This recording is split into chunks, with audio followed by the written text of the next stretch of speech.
2025 Wellness Trends, Dopamine Menus, Leptin Theory, Creatine, and Fibermaxxing. Wellness in 2025 is wild, bold, and sometimes a little bit bizarre. Think you know what's trending? Guess again. This year's health fads will surprise you and, if you're not careful, get you swept up in heated debates over everything from supplements to mindset shifts. But here's the twist. Some of these trends are creating real divides. Are they actually worth your attention? Or just passing hype? Let's dig in, because this is what everyone's talking about right now. Feeling mentally blah? There's a fresh solution people swear by. Creating your own dopamine menu. Imagine a restaurant menu, but it's stocked with activities that instantly brighten your mood. The concept, first popularized in 2020, has exploded on platforms like TikTok, as users trade tips on what brings their spirits up. It's simple. Choose a quick starter for a tiny boost, savor a satisfying mean for bigger pick-me-ups, then spice things up with fun sides. For some, that means dishing out compliments, basking in a favorite park, snuggling with a pet or loved one, or letting off steam in a rage room. The magic is in building your own menu that fits your life, and that's the part that makes this trend stickier than just another internet hack. Now, let's tackle a trend that's making people rethink how much we try to control in life, the let them approach. Late last year, influencer and author Mel Robbins launched the Let Them Theory, sparking a viral movement. The premise is almost revolutionary in its simplicity. When someone does something that bothers you, just let them. Millions found relief and even empowerment here. Some went so far as to ink "let them" onto their bodies. Oprah herself called Robbins's take a game changer. But here's a controversial nugget. Some critics argue Robbins borrowed the idea from poet Cassie B. Phillips, whose poem blew up in 2022. Others say, isn't this just common sense? Maybe, but sometimes we need to hear what we already know. A therapist summed it up. It's permission to back off, let people be who they are, and stop carrying emotional baggage that was never yours. On the physical side, creatine is all the rage. Once primarily the darling of pro athletes and bodybuilders, creatine, commonly available as a white flavorless powder, now shows up in kitchen cabinets everywhere. Why?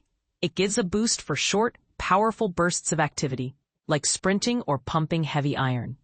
Some risk-takers swallow it dry for attention online.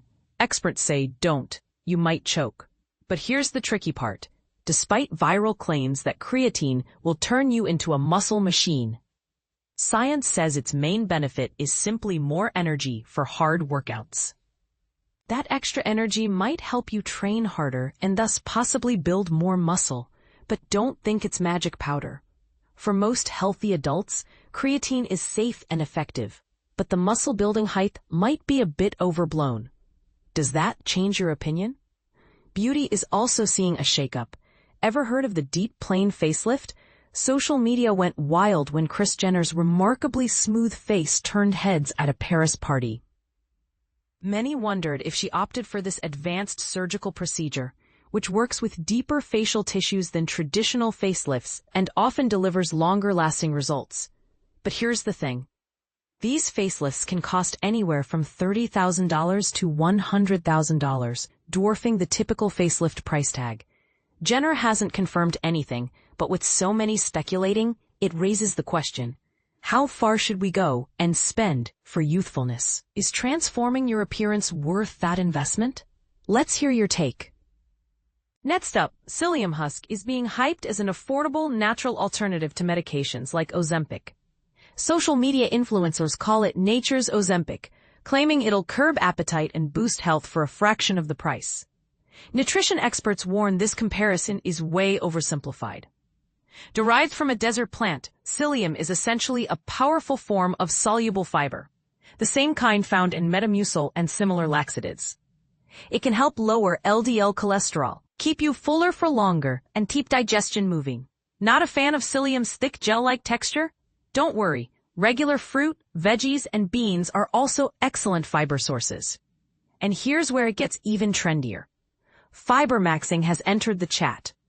As health obsessives turn the page on protein mania, the next frontier is all about maximizing fiber.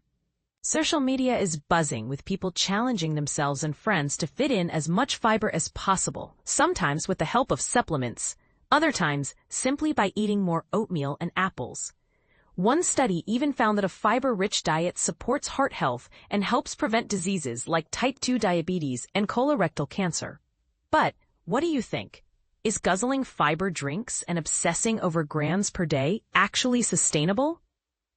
Or just another swing of the wellness pendulum? All right, your turn. Which of these trends do you swear by, or seriously side-eye?